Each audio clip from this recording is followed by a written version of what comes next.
दोस्तों, देश की राजधानी दिल्ली की सीमाओं के पास जब एक बार फिर से आज बड़े स्तर पर ट्रैक्टर के साथ किसान पहुंच गए तो वही पुरानी यादें एक बार फिर से जहन में ताजा हो गई जो कुछ साल पहले ही देश की राजधानी दिल्ली की सीमाओं में लंबे वक्त तक हमने देखी थी। किसान आंदोलन की यादें।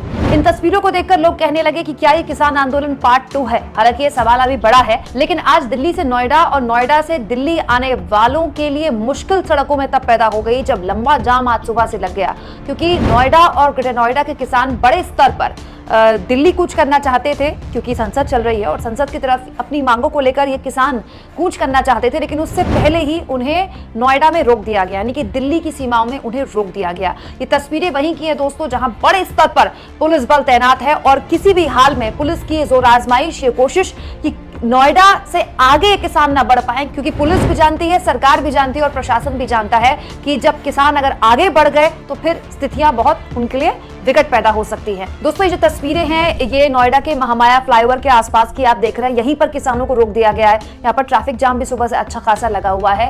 बड़े स्तर पर किसान पिछले कई दिनों से आंदोलन कर रहे हैं, फिर कह लीजिए पिछले कई महीनों से आंदोलन कर रहे हैं। ये जितने भी किसान हैं नोएडा और ग्रेटर नोएडा के किसान हैं और इनकी दो प्रमुख मांगे हैं। वैसे तो बहुत सी मांगे हैं, लेकिन दो प्रमुख मांगे हैं। एक, जब इनसे इनकी जमीन ली गई तो दो वादे किए गए थे कि इनकी जो जमीन ली जा रही है इसकी 10% जमीन सरकार इनको डेवलप करके देगी। वो वादा अब तक अधूरा है। दूसरा, बहुत से किसानों का ये दावा है, उनकी शिकायत है कि उनको अब तक पूरा मुआवजा उनकी जमीन की एवज में प्रशासन से नहीं मिला है। नोएडा अथॉरिटी से पिछले कई दिनों से या फिर कह लीजिए पिछले 8 दिनों से नोएडा अथॉरिटी के बाहर ये किसान शांतिपूर्ण तरीके से धरना दे रहे थे, लेकिन जब इन किसानों को ये समझ में आ गया कि इनके इस धरने का कोई फर्क नहीं पड़ने वाला, प्रशासन के कानों में जूं तक नहीं रेंग रही, तब ये आज 9वें दिन ये किसान अपने आंदोलन को आगे बढ़ाते हुए दिल्ली कूच करने निकल जाते हैं, संसद का घेराव करने निकल जाते हैं। लेकिन उससे पहले ही कुछ इस तरह से उन्हें नोएडा में रोक दिया जाता है। अब ये टकराव की स्थिति कितने लंबे वक्त तक बनी रहेगी? क्या किसानों को एक बार फिर से समझाकर